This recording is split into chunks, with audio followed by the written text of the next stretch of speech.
को अगर मोदी जी आपको कैबिनेट मिनिस्टर बना दे तो आप बीजेपी में जा सकते हैं।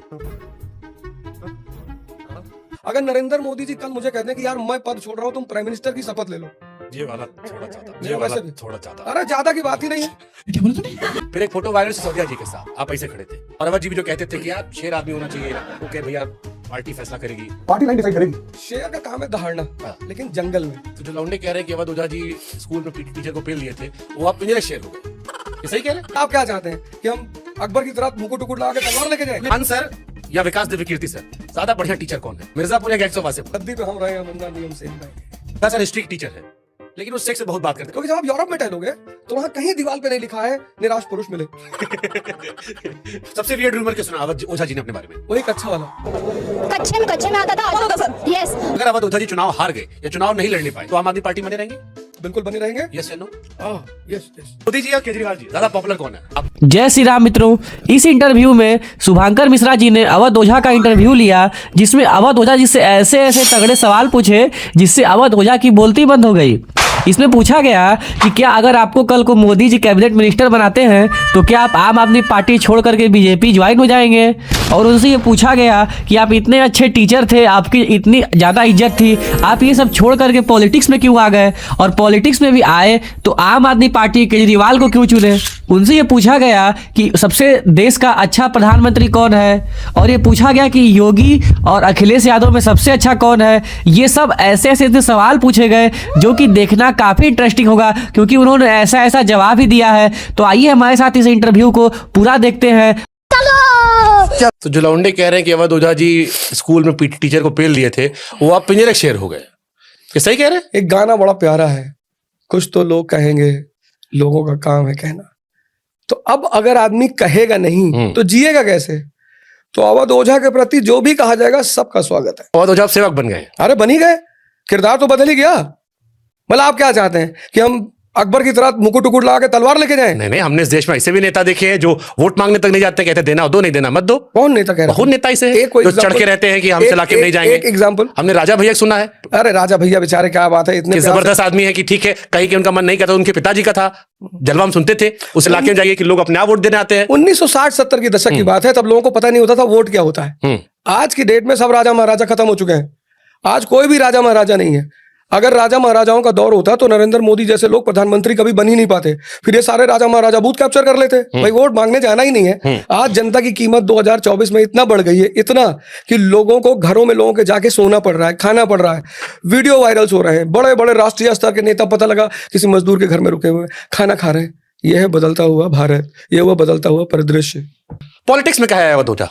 क्या रह रहा था ऐसा? बहुत दिन से हम देख रहे थे, एक बेताबी थी, चुनाव में लड़ना है। हालांकि बात सच है, यूपी बिहार में आदमी दो ये चीज देखता है, एक या तो नेता हो या आप गुंडा हो, सही, या अधिकारी। तीन आइए सब। Doctor Ram Manohar Lohia, PhD in economics from Berlin university. वो आदमी कांग्रेस के दफ्तर के बेंच पे सोता था। 1950 की जो हमारी संसद थी, 51 की, उस संसद की सबसे बड़ी खास बात यह थी कि वहां जितने भी नेता थे, मेजॉरिटी को ना तो पहचान की जरूरत थी और ना पैसे की जरूरत थी। तो फिर वो आए किस लिए थे? क्योंकि उनको पता था कि हमें अपनी देश को दिशा देना है। आज इस देश को फिर एक बार से दिशा की जरूरत है। उन लोगों को जरूरत है जिनको समझ में आता है कि देखा देश महान कैसे होता है। मॉकटेरियन है? हाँ, ऑब्वियस सी बात है, मानी सी बातें हैं, काहे नहीं होंगे, कौन नहीं है। आज की डेट में जितने लोग भाजपा में हैं वो पूर्व कांग्रेसी हैं। मतलब सिंधिया परिवार जो है, सिंधिया साहब है ना, कितने बड़े कांग्रेसी, उनके पिता कांग्रेसी, वो कांग्रेसी, इतने बड़े बड़े राजनेता, उन्होंने अपने आप को बदला कि नहीं बदल दिया? फिर कौन? मॉकटेरियन के युग में आप अगर अपने युग के साथ नहीं चलेंगे तो पृथ्वीराज चौहान वाला हाल हो जाएगा। कल को अगर मोदी जी आपको कैबिनेट मिनिस्टर बना दे तो आप बीजेपी में जा सकते हैं? हाँ, ये बड़ा प्यारा सवाल है, ये बहुत अच्छा सवाल। हाँ, कि अगर मोदी जी कल के मुझे कैबिनेट मिनिस्टर बना दे, अब नहीं बनाएंगे मोदी जी। अब इसलिए नहीं बनाएंगे, मोदी जी दुश्मन ज्यादा पसंद करते हैं। देखिए दिलजीत को बुला के बढ़िया और तबले पे तक दिन चल रहा था। तो आप ये बात मोदी जी तक पहुंचा दो, देखते कल परसों तक ऑफर आ जाए।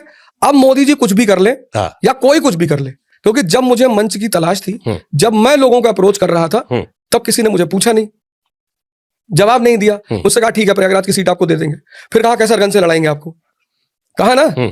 उन सारी परिस्थितियों में जब अरविंद केजरीवाल जी ने मुझे बुलाया, बात किया, इतना सम्मान दिया, इज्जत दिया, हर चीज के नियम है, वसूल है। अब वो चीज संभव ही नहीं है। मौका, वो मुझे कैबिनेट मिनिस्टर नहीं, अगर नरेंद्र मोदी जी कल मुझे कह दें कि यार मैं पद छोड़ रहा हूं, तुम प्राइम मिनिस्टर की शपथ ले लो, आओ, मेरा वैसे भी थोड़ा ज्यादा, अरे ज्यादा की बात ही नहीं है। अगर मुझसे कह दे कि मैं प्रधानमंत्री का पद दे रहा हूं, तब भी नहीं जाएंगे। तब कैसे मौकाटेरियन आप हुए? फिर तो मौकाटेरियन के नाम पे कलंक हो गया कि आपको प्रधानमंत्री बना रहे थे, आप छोड़ रहे हो। एक टर्म है अपवाद, हाँ, है ना, हाँ, हर जगह लागू होता है।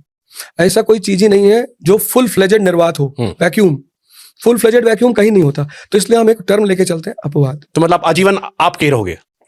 आप कहीं रहेंगे आजीवन? आजीवन। सोशल मीडिया बहुत अभी पुराना वाला सब निकालते हैं, ये भी निकालेंगे लोग?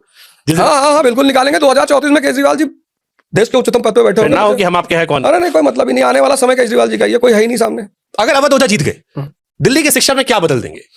दिल्ली की शिक्षा में कॉन्सेप्ट लागू करेंगे जिसका नाम है कॉन्सेप्ट एंड क्रिएटिविटी। क्या होगा इसमें? इसमें यह होगा कि आप अपने कॉन्सेप्ट को रटने के बजाय, यह हमारा बड़ी जबरदस्त मुद्दे पे हम लोग आ गए। हमारे संस्कृति का सबसे अहम पहलू है कि कॉन्सेप्ट को एज इट इज मत रटो ही मत, तो करो क्या, उसको तुम क्रिएटिव बना लो। जैसे ध्यान है, ध्यान की फिलॉसफी है। अब ध्यान की फिलॉसफी जब हम लोगों को समझाते हैं कॉन्सेप्चुअली, तो बहुत लोगों को एकदम क्लियर नहीं होता कि यार छोड़ो यार क्या है, लेकिन जब हमने उसको हनुमान चालीसा में कन्वर्ट किया, सबको याद हो गया। सबको याद हो गया। शिक्षक अवध ओझा जी भारत रत्न दे रहे थे, अब नेता ओझा जी भारत रत्न देंगे या आप विनम्र हो गए? अब तो मैं नोबेल प्राइज की अनुशंसा करूंगा। अब अगर इतना भी कद ना बढ़ा कि इनको नोबेल दिलाया जाए, तो फिर राजनीति में आने से फायदा ही क्या है। तो अब इनके लिए नोबेल प्राइज की ऊंचा सोचो। हाँ, ऊंचा सोचना पड़ेगा। और नोबेल प्राइज 140 करोड़ की आबादी में अगर 1.5 लाख दुश्मन ना हो तो फिर क्या फायदा जीने का? आदमी की औकात उसके दुश्मनों से ही पता चलती है। तो सीधे मोदी शाह से लड़ लिए, डर नहीं लगा? आपकी पार्टी तो बहुत आजकल जेल भेजा गया, बड़ा लंबा एक्सपीरियंस है, क्या आप सीधे सीधे वहीं लड़ लिए? आप जेल भेज देंगे तो अगला चुनाव 5 लाख वोट से जीतूंगा, इसी बात का तो इंतजार है। राजनीति में कौन जेल नहीं गया? गांधी जी जेल गए, नेहरू गए, हमने हिस्ट्री पढ़ी है तो हमें पता है कि जो भी आदमी राजनीति करेगा, तो राजनीति का एक सबसे प्यारा नियम है कि अगर आप सत्ता की कमियों का विरोध नहीं करते तो आप राजनेता। पहली बात नहीं है सत्ता का विरोध, नहीं सत्ता की कमियों का विरोध। ठीक बात। आपने कहा था महंगाई खत्म कर देंगे, आप क्यों नहीं कर रहे हो? करो आप महंगाई खत्म। आपने कहा था बहुत हुई महंगाई की मार, 2014 में एक इनका पोस्टर आया था बहुत बड़ा सा, उस पर मोदी जी मुस्कुराते हुए खड़े थे 39 डिग्री में, 45 डिग्री में नहीं, 39 डिग्री में थे कि बहुत हुई महंगाई की मार, अब की बार मोदी सरकार। हम भी बड़े खुश हुए कि चलो यार 40 रुपया पेट्रोल मिलेगा, ससुराल जाने में आराम रहेगा। अब पोस्टर बना रहे बटेंगे तो कटेंगे। अरे मोदी जी, और क्या रहे हैं, क्या रहे हैं? शीश महल। शिक्षा पे बात करो ना, तुम्हारे 20 राज्य हैं, किस राज्य में तुम्हारा बजट 25% है शिक्षा पे? मतलब आप इस देश की जनता को मूर्खी समझते हो क्या? इतनी पढ़ी, आप शिक्षा पे बात करो, आओ बहस करते हैं। आप अपनी पार्टी का लीडर बैठो, मैं आता हूं बहस करने के लिए। शिक्षा पे बात करते हैं, अब हम स्वास्थ्य पे बात करते हैं, हम अंबेडकर एक्सेलेंस प्रोग्राम जो हमारा, उस पर बात करते हैं, जो पॉजिटिव काम है हम उस पर बात करते हैं। खान सर या विकास दिव्य कीर्ति सर, ज्यादा बढ़िया टीचर कौन है? खान सर। काय? इसलिए बढ़िया टीचर वो आदमी, उस आदमी ने शिक्षा का इतना सरलीकरण किया है, इतना सरलीकरण, कि उस आदमी को, वो जो बैटरी रिक्शा चलाता है ना, वो भी उससे पढ़ता है और समझता है। और ये मैंने देखा लखनऊ में।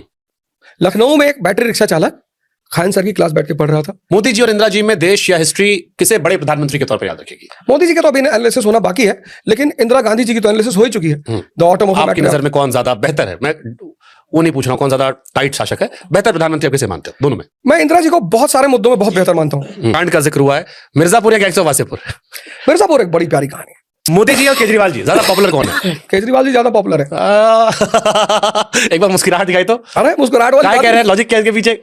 वो प्रधानमंत्री है, वो मुख्यमंत्री है, दिल्ली तो फुल स्टेट नहीं है। मोदी जी एक ऐसी पार्टी से आते हैं जिसके पास एक बहुत सशक्त ऑर्गेनाइजेशन था, आरएसएस, जिसके पास एक सशक्त पार्टी थी, बीजेपी। और केजरीवाल जी एक ऐसे बैकग्राउंड से आते हैं जहां कुछ भी नहीं था। तो ये आप कुछ भी नहीं होना, आपने कभी पहले ऐसे कहा नहीं? आप मोदी जी के ज्यादा फैन लगते थे पहले। नहीं, आप कोई पूछता, आज पहली बार पूछा क्या? जब कोई पूछेगा तभी तो जवाब आएगी। एक शिक्षक का नेता बनने का जो ट्रांसफॉर्मेशन आया है, गजब, देखकर मन गदगद हो जा रहा है। एविडेंस दे रहा हूँ। हाँ। मोदी जी जब आए राजनीति, पूरा मजा ले रहे हैं इस लम्हे का। मोदी जी आए तो पीछे कौन था? आरएसएस खड़ी थी, पीछे बीजेपी खड़ी थी। केजरीवाल जी लोग तो कहते वहां भी साइडलाइन थे, इतना तो आप ही पढ़े हो, मोदी जी का तारीफ करते थे, डिक्टेटर बन जाओ, ये टंगवा दो, वो कर दो, उनसे बड़ा आदमी नहीं। कितना वीडियो आपका भरा पड़ा है। एक्चुअली अपने तक नहीं कह सकते बुराई किसकी, राजनीति में कुछ मजबूरियां होती हैं। नहीं, बिल्कुल कोई मजबूरी नहीं है, लेकिन केजरीवाल राजनीति में राजा नहीं बन सकता, राजनीति में सेवक बनना पड़ता है। तो मित्रों, कैसा लगा आपको ये हमारा कंटेंट? तो ऐसे ही और भी इंफॉर्मेटिव और इंटरेस्टिंग वीडियो के लिए आप हमारे वीडियो को लाइक करके चैनल को सब्सक्राइब कर लीजिएगा और कमेंट में अपनी प्रतिक्रिया जरूर दीजिएगा। आपसे मिलते हैं अगले वीडियो में, तब तक के लिए जय हिंद।